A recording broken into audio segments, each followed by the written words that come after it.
하나님 말씀은 마가복음 14장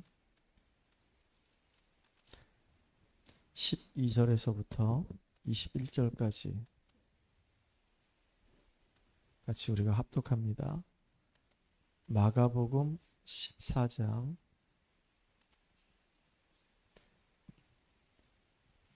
12절부터 21절까지 말씀을 합독합니다.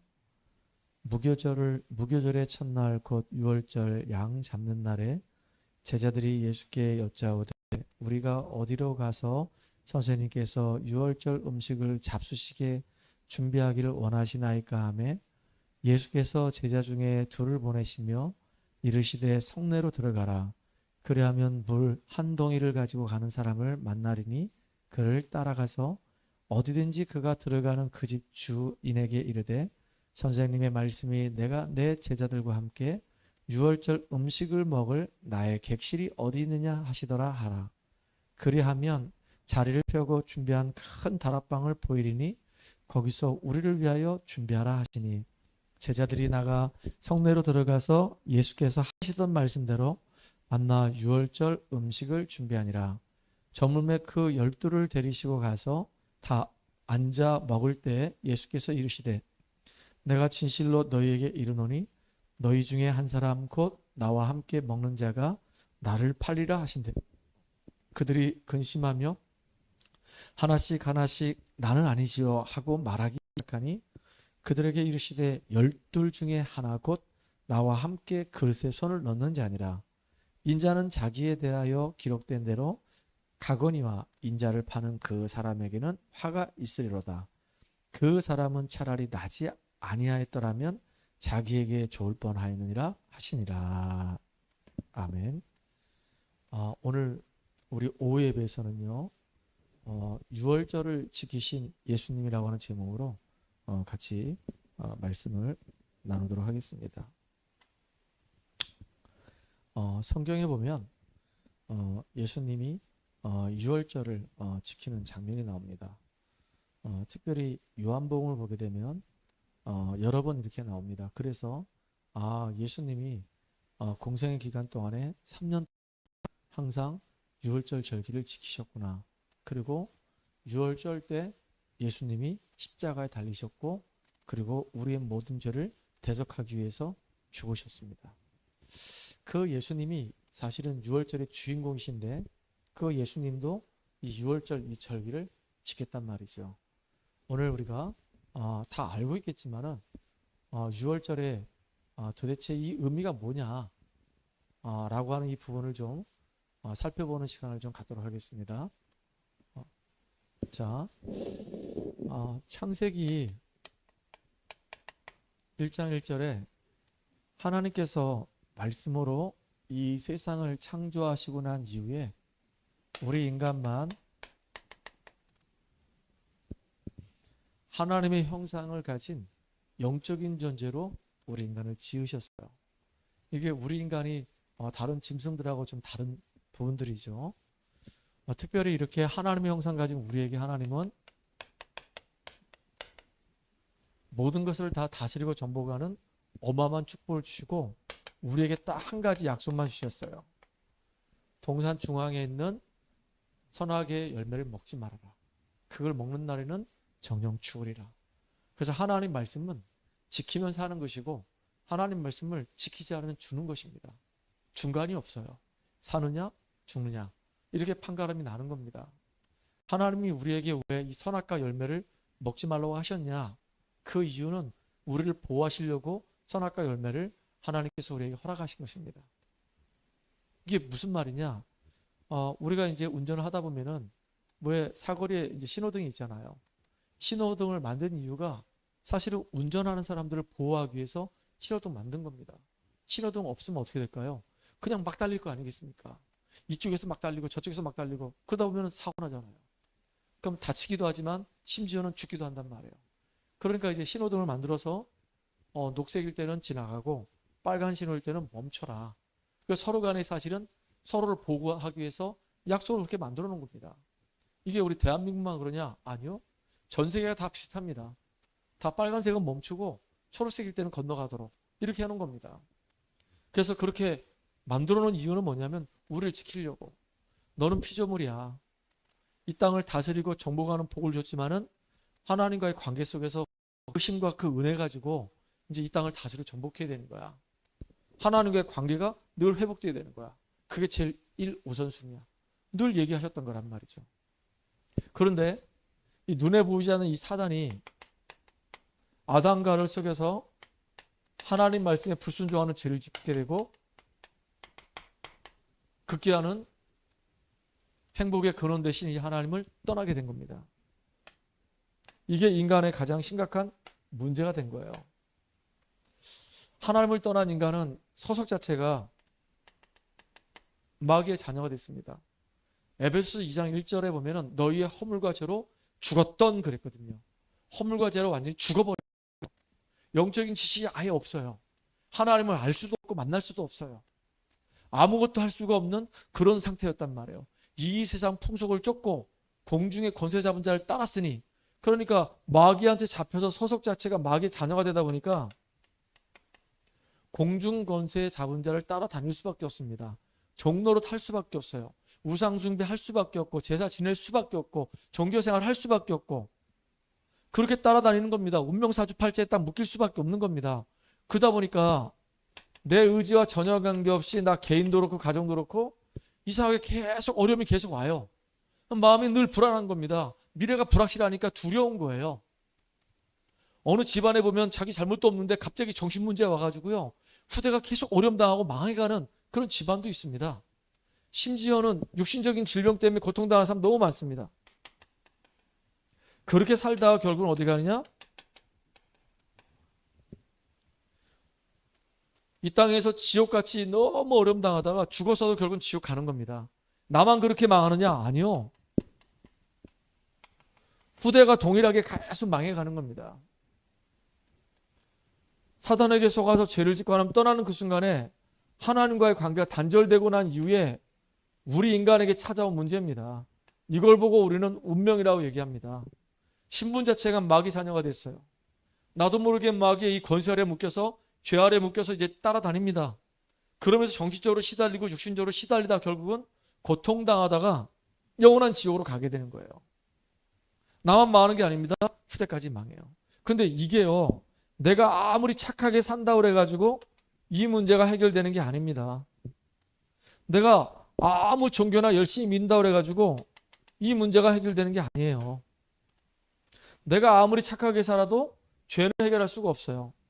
아무리 종교생활 열심히 해도 이 사단에게서 빠져나올 수가 없어요. 엄밀히 얘기하면 종교는 사단을 섬기는 거거든요. 또 세상 지식을 내가 아무리 많이 알고 있다 할지라도 이 세상 지식 가지고는 우리가 하나님 만날 수 없거든요. 우리 인간의 입장에서는 그 어떤 방법을 써도 이 운명과 이 사주팔자, 이 저주와 이 재앙의 소리는 빠져나올 수가 없는 거예요. 안 돼요. 몸부림쳐도 안 돼요. 힘을 써도 안 돼요. 그 어떤 방법으로도 안 됩니다. 그래서 하나님께서 우리가 죄인 되었을 때 그리스도께서 십자가에 죽으심으로 자기 사랑을 확증하셨다 그랬습니다. 우리가 죄인 되었을 때 아무것도 모르고 있을 그때 무엇이 진짜 옳고 그른지도 모르고 있을 그때 하나님께서 이 땅에 그리스도를 보내서 십자가에 죽게 하심으로 우리에 대한 사랑을 확증하셨다 그랬거든요. 그 구원자가 누구냐? 바로 예수님이십니다. 아들을 알 것인데 그 이름을 예수라 하라. 그가 자기 백성을 저들의 죄에서 구원할 자라 그랬거든요. 이 예수님께서 성경대로 죽으시고 성경대로 부활하셔서 우리가 해결하지 못하는 인생의 모든 문제를 완전히 해결하신 그리스도의 일을 하신 것입니다. 그래서 우리가 예수를 믿는 거예요. 정말로 그리스도로 오신 그분이 누구냐? 이게 중요한 관건이잖아요. 그리스도로 오셔서 그리스도의 일을 하신 그분이 바로 예수님이기 때문에 우리는 예수를 믿고 예수 이름 때문에 우리가 구원받고 그 이름 때문에 우리가 이 땅에서 힘을 얻고 승리하는 거란 말이에요. 참 왕으로 오셔서 이 사단을 박살내시고 우리에게 참된 승리를 주신 분입니다. 또 참 제사장으로 오셔서 우리를 대신해서 십자가에 못 박혀 죽으시고 우리에게는 모든 저주와 재앙의 문제를 해결하시고 해방시켜 주신 분입니다. 또 참 선지자로 오셔서 하나님 떠나서 하나님 만나는 길이 없었는데 유일하게 하나님 만나는 길을 우리에게 열어주셨습니다. 그래서 우리에게 요구하는 건 아무것도 없어요. 이 예수님을 영접하기만 하면 구원을 받고 하나님 자녀가 되는 놀라운 축복을 준다고 성경은 기록하고 있어요. 참 이게 너무 기가 막힌 일이에요. 하나님은 우리에게 아무것도 요구하지 않았어요. 다만 하나님이 보내신 그 예수를 그리스도로 믿고 영접하기만 하면 구원을 받고 하나님 자녀가 되고 완전히 이 근본 문제에서 해방되게 하시겠다고 약속하신 겁니다. 그래서 로마서 10장 9절로 10절에 보니까 마음으로 믿어 의에 이르고 입으로 시인하여 구원에 이르니라 그랬어요.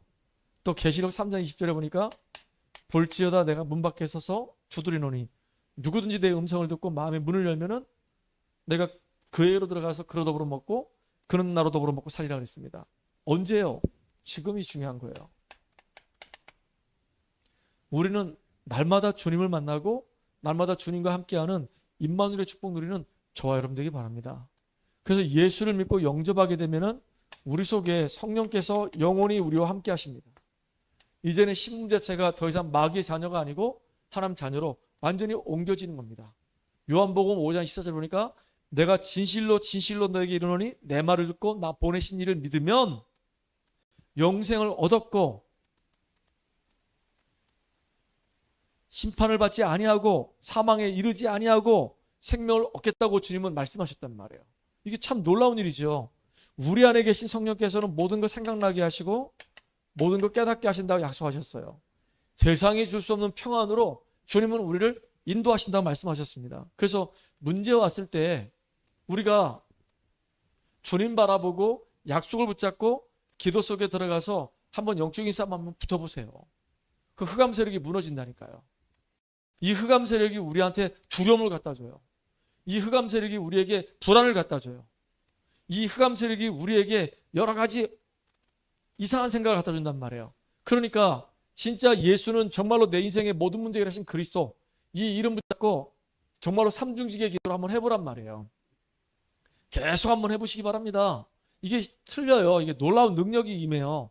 어떤 사람은 아니 이렇게 돌을 갖다 놓고 맨날 치는 거 연습했는데 이게 5년 지나고 10년 지나니까 나중에는요 얼마나 여기가 단련이 됐는지 이제는 큰 짱돌을 깰 수 있는 그런 파워가 생기는 거예요. 그 옛날에 스타킹인가 어디 나왔잖아요. 아니 그 유도 합기도 구단인가 그 사람들도 깨지 못했던 그걸 이 사람은 깨는 거예요. 심지어 얼음이 엄청나게 큰 이렇게 잘라놓은 거 2개가 있는데 하나는 다 깼어. 그 사람도 깼어. 근데 2개를 갖다 놓으니까 뭐 태권도 사범이고 뭐 유도 뭐고 뭐 합기도 뭐고 못 깨는 거예요. 근데 이 사람은 한 방에 깨버렸어요. 그러니까 보세요. 그냥 별거 아닌데 계속 연습하다 보니까 그게 계속 이제 이게 단련이 되고 이게 어마어마한 이게 파워가 딱 장착이 돼서 깨지는 거잖아요. 우리가 그리스도 이름 계속 부르는 거 별거 아닌 것처럼 보이죠? 흑암이 계속 무너지는 시간이 되는 거란 말이에요. 이게 놀라운 거예요, 이게. 사도행전 1장 8절에 우리가 기도할 때 주님은 우리에게 약속하신 성령으로 충만함 주신다 약속하셨고, 더 놀라운 것은 눈에 보이지 않지만 주의 천사가 우리의 기도를 금양류에 담아서 보좌에 올려줄 뿐만 아니라 하나님께서 우리에게 응답을 주실 때 천사가 동원된다 그랬어요. 지금도 응답을 하고 있어요. 더군다나 악한 이 사단의 세력은 예수 이름 부를 때 완전히 무너집니다. 다른 거 부를 때는 눈 하나 까딱 안 합니다. 아무리 뭐 돈을 많이 벌고 아무리 뭐 이 땅에서 성공했다 하더라도 마귀는 눈 하나 까딱 안 합니다. 근데 예수가 바로 그리스도라는 사실, 이 이름 가지고 기도하면 흑암은 무너지게 돼 있어요. 다만 우리가 이 땅을 사는 동안에 우리는 천국 배경을 가지고 살다가 주님 부르시는 그날까지 우리가 뭐 하면 되냐? 복음 증거하는 일에 우리가 가장 귀하게 쓰임받는 축복된 영혼됨이 되는 거예요. 그래서 기억하세요. 오늘 메시지를 보게 되면 우리는 이렇게 운명의 이 어둠의 이 굴레 속에 우리가 묶여 있었단 말이에요. 근데 하나님이 우리를 그리스도 알게 하셔서 여기서 완전히 꺼내주셔가지고 이제는 구원받은 자 이 엄청난 이 축복을 누리며 이제 하나님의 온전한 소원과 계획을 이루는 축복의 사람으로 우리를 불러주신 겁니다. 만인 제사장으로 우리를 불러주신 거예요. 우리가 구원받기 전에 늘 어려움 속에, 문제 속에, 실패 속에 있었던 것처럼 지금도 우리 현장에는 인생의 답을 찾지 못하고 고통 가운데 신음하는 영혼들이 너무 많단 말이에요. 그래서 우리가 해야 할 일은 뭐냐? 첫 번째가 이 현장에서 지금 죽어져가는 그 영혼을 마음에 담고 그 영혼을 소중하게 여기면서 기도하는 겁니다. 그리고 하나님께 지혜를 구하는 거예요. 이들을 살리기 위해서 나는 어떻게 인도받는 것이 옳은 것인지 지혜를 얻는 겁니다. 그래서 우린과 돕님이 필요한 거예요. 그 진짜 중요한 게 뭐냐? 이들을 살려야 되기 때문에 하나님이 우리를 이렇게 왕같은 제사장으로 만인 제사장으로 불러주셨기 때문에 이제는 우리가 예배 속에서 하나님이 우리에게 이미 주신 이 축복들을 받아 누려야 되는 겁니다. 그래서 성막 중심의 삶을 사는 겁니다. 그때 우리에게 참빛이 회복되는 거예요. 그럼 참빛이 회복된 이 사람을 통해서 이 사람이 가는 곳마다 가정이 살아나고 현장이 살아나고 나라가 살아나고 지역이 사는 놀라운 역사가 일어날 거란 말이에요. 이 축복을 누리는 저와 여러분 되기를 간절히 소망합니다. 자, 오늘은요 예수님이 지키신 6월절인데요. 6월절의 의미를 좀 먼저 합시다.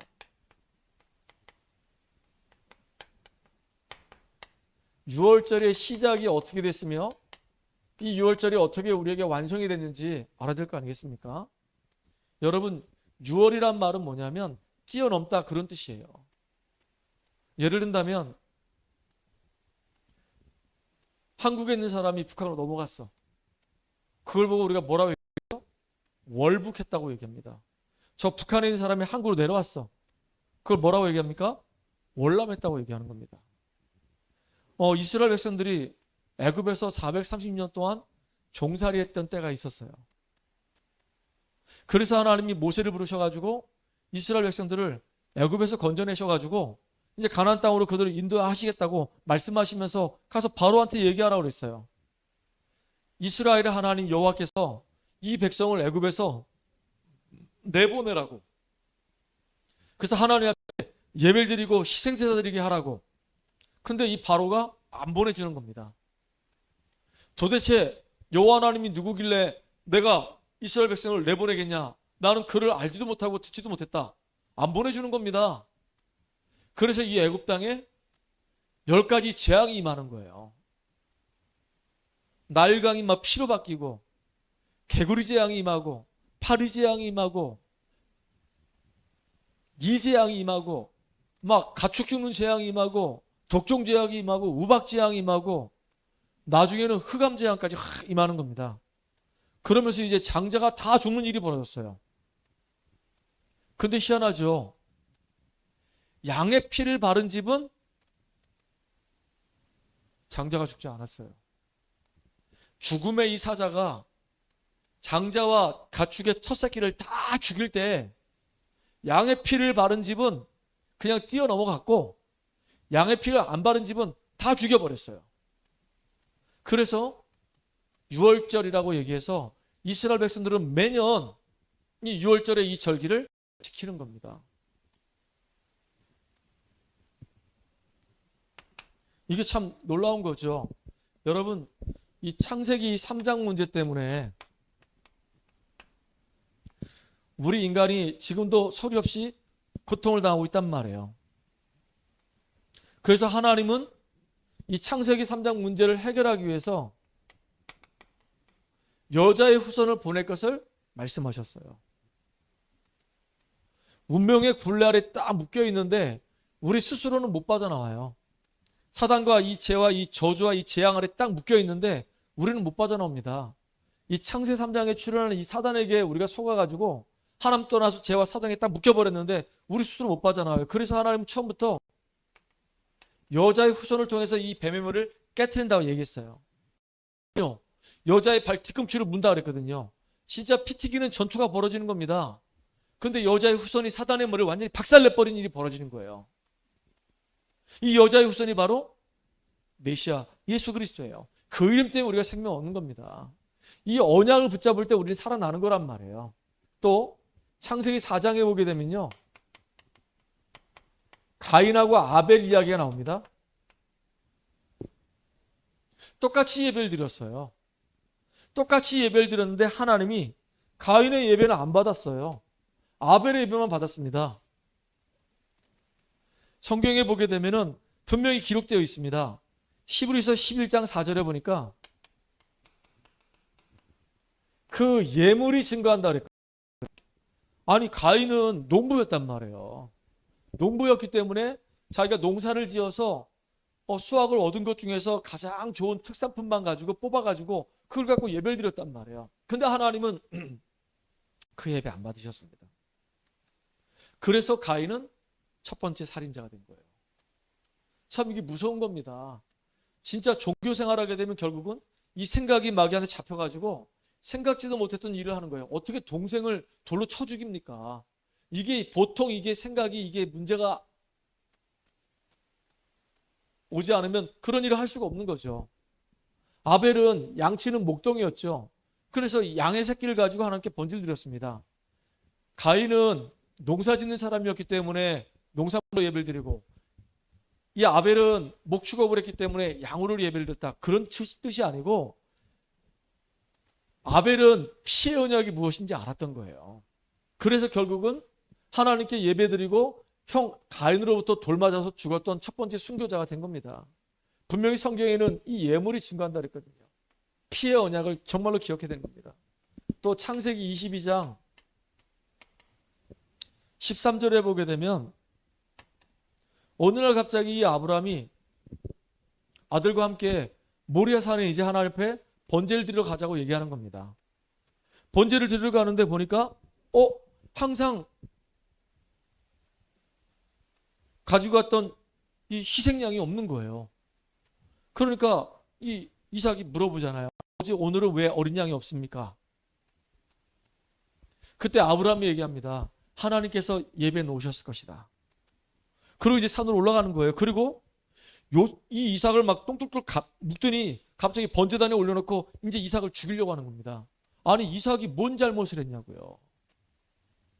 아니 이삭이 뭐가 문제가 왔길래 아버지 아브라함이 이삭을 막 칼로 찔러 죽이려고 하냐고요.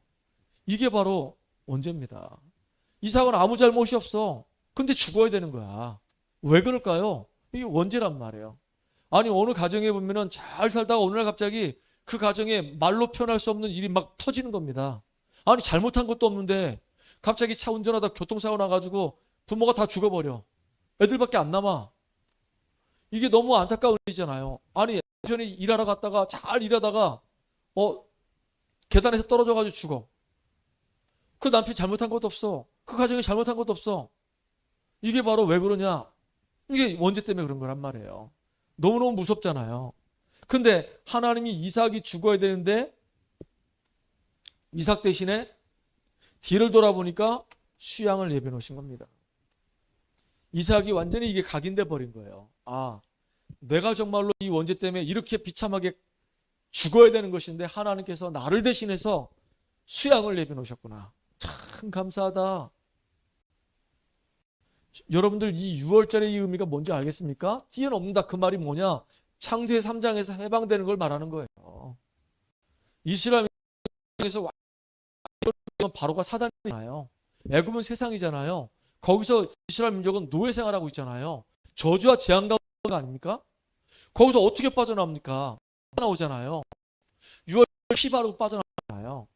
하나님이 누굴 부르시냐? 모세를 부르셔가지고 이스라엘 민족들로 하여금 희생제사 드리라는 거예요. 이 말의 의미를, 피제사 드리라는 이 말의 의미를 모세는 딱 깨달은 거예요. 이것으로 끝나는 것이다. 알았던 거예요. 진짜 여러분들 예수 그리스도 그 이름 한 분만으로 완전히 여러분들 승리하는 축복의 주역 되기를 주의 이름 축원합니다. 오늘요 이 6월절의 주인공이 누구냐?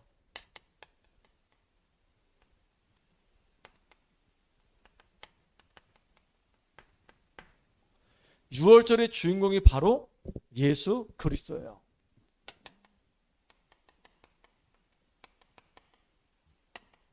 여러분들 정말로 꼭 기억하셔야 됩니다. 왜 예수님이 6월절의 주인공이 되셨냐? 예수님만이 창세 3장 문제, 6장 문제, 11장 문제를 유일하게 해결할 수 있는 분입니다. 창세 3장 문제 때문에 전부 다 지금 다 나 중심이 돼버렸어요. 이 땅에 많은 사람들이 다 물질에 묶여버렸어요. 물질 중심입니다. 돈이면 다 해요. 그리고 완전히 성공에 지금 목이 말라 있단 말이에요. 어떻게 하든지 성공하기 위해서 막 몸부림친단 말이에요. 이 문제요. 우리가 해결할 수가 없어요. 이거 그리스도만이 이거 정말로 해결할 수 있는 유일한 분이시거든요. 특별히 이사야 7장 14절에 이미 이 땅에 메시아가 오실 것을 예언했어요. 보라, 처녀가 잉태하여 아들을 낳을 것인데 그 이름을 임마누엘이라 하리라 라고 예언되었는데요. 이 예언된 이 예수가 이 땅에 실제로 오셔서 모든 걸 다 성취하시고 완성하셨습니다.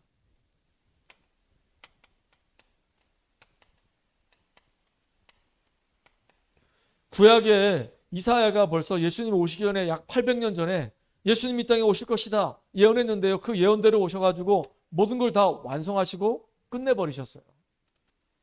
참 이게 감사한 일이잖아요. 특별히 기억할 게 베드로가 주는 그리스도시요 살아계신 하나님의 아들이십니다. 이 고백을 해놓고요. 어마어마한 축복을 받습니다. 반석위에 내 교회를 세울 것이며 을 이기지 못할 것이며 천국의 열쇠를 내가 너에게 줄 것이다 라고 말씀하셨어요. 진짜 예수님만이 우리가 해결하지 못하는 인생 문제 유일하게 해결할 수 있는 그리스도십니다. 그 이름 때문에 우리가 이 땅에서 승리하는 거예요. 정말로 승리하는 저와 여러분 되기를 주여 여러분 축복합니다. 자, 그래서 6월절의 의미가 이런 의미 때문에 하나님께서 이스라엘 백성들로 하여금 매년마다 새절기 지키라고 하셨구나. 그런데 구약에 그렇게 그림자로 있던 그 6월절의 주인공이신 그 예수님이 이제 실체로 오셨기 때문에 이제 예수님을 우리가 구주로 믿고 영접해서 이제 신앙생활에 우리가 승리해야 되는 겁니다.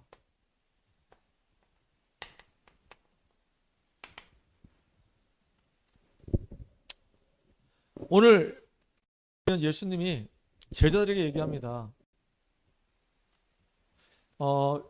6월절 이제 지켜야 되니까 너는 길로 가가지고 어떤 사람 만나게 되면 그 사람을 따라가라. 따라가서 그 주인에게 가서 얘기해라. 이제 6월절을 이제 그분이 지키려고 하니까 이제 객실을 하나 준비해놔라. 그러면 그 사람이 객실을 다 준비할 것이다. 라고 얘기했단 말이에요. 자, 6월절의 주인공이신 예수님이 사실 남의 집에서 6월절 절기를 지키는 겁니다.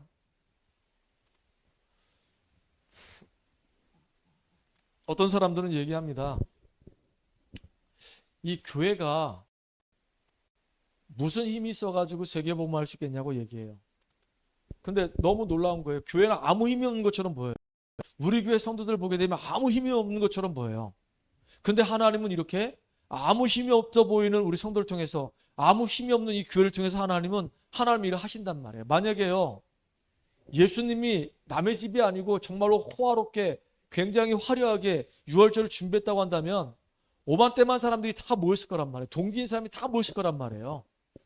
예수님이 만약에 말구에서 태어나지 않고 왕궁에서 정말로 화려하게 태어났다고 한다면 권력 있는 사람들, 능력 있는 사람, 실력 있는 사람들이 다 들러붙어가지고 난리가 났을 거예요. 한 자리 차지하려고.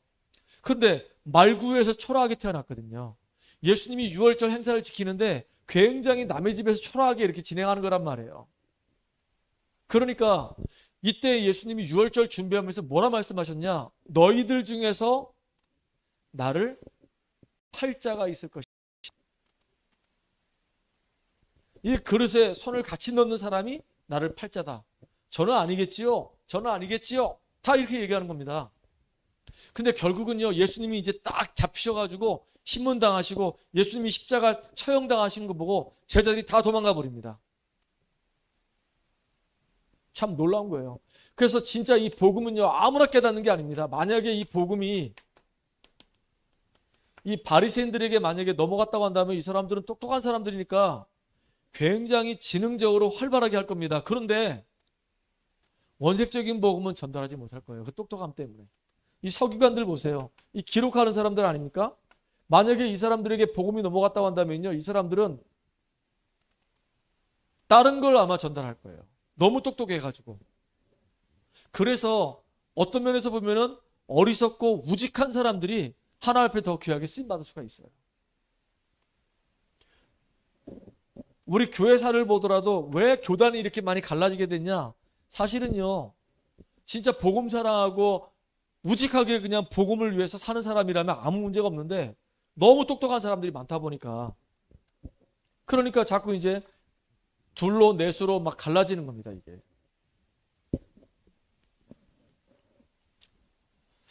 여러분 아셔야 됩니다. 이 공산주의는요. 경제를 가지고 물질을 가지고 세계를 장악하려고 했는데 결국은 경제 물질 가지고 세계 장악하지 못했어요. 근데 교회는요. 복음 가지고 세계를 복음화했습니다. 이게 다른 거예요. 세상에 그 어떤 것 가지고도 이 세상을 살릴 수 없는데 하나님은 복음 가진 이 교회를 통해서 하나님의 나라를 이루게 하신단 말이에요. 우리가 그 주역이라는 사실을 잊지 마시고 승리하는 여러분 되기 바랍니다. 그래서 우리에게 꼭 필요한 게 뭐냐? 아니 이제 유월절의 의미를 알았고 유월절 주인공인 예수님을 통해서 우리가 이제 신앙생활 하는데 야 정말로 나처럼 모자란 인생이지만 복음을 내가 깨닫고 복음을 누리고 이 복음을 증거하는 일에 내 인생을 드려야 되겠다라고 생각하는 사람을 통해서 하나님은 하나님 나라 일을 이루신단 말이에요. 그래서 우리에게 가장 필요한 게 뭐냐? 성령 충만함 달라고 기도해야 되는 겁니다. 성령 충만해지면은 우리의 생각도 우리의 마음도 우리의 정신도 온전하게 돼요. 그러면 우리의 육신도 회복되게 된단 말이에요. 네 영혼이 잘된 것 같이 범사가 잘되고 강건하게 되기를 원한다 그랬거든요. 진짜 우리가 이 땅을 사는 동안에 제일 필요한 게 뭐냐? 성령 충만이에요. 이건 약속하신 거예요. 오늘도 주님 나에게 성령의 충만함을 덧입혀 주시옵소서라고 기도하는 여러분 되기 바랍니다. 그리고 오늘 오전 예배 때 우리 미연 렘넌트가 기도할 때 지난주 이제 말씀을 잘 정리해서 그 말씀 붙잡고 기도했잖아요. 그렇듯이 우리가 예배를 드리고 나면 반드시 기도 제목을 찾아내야 돼요. 단 한 개라도. 하나님 이번에 오전 예배 때 판결 이 흉패를 가슴에 달라고 하셨습니다. 붙이라고 하셨습니다. 하나님 내가 정말로 어떤 영혼을 내가 마음에 담고 기도해야 될까요? 어떤 영혼을 정말로 소중하게 해야 될까요? 하나님 정말로 이 복음을 위해서 내가 하나님의 지혜가 필요하고 판단이 필요한데 하나님 나를 가장 옳은 길로 나를 인도해 주세요. 이렇게 말씀을 딱 붙잡는 겁니다. 성막 중심의 삶을 살 때 모든 축복이 다 회복된다고 했는데 하나님 나는 정말로 예배 축복 속에서 예배 행위에 빠지는 것이 아니라 진짜 하나님 말씀의 은혜 속에서 인도받는 사람 되게 해주세요. 기도하는 여러분 되기 바랍니다.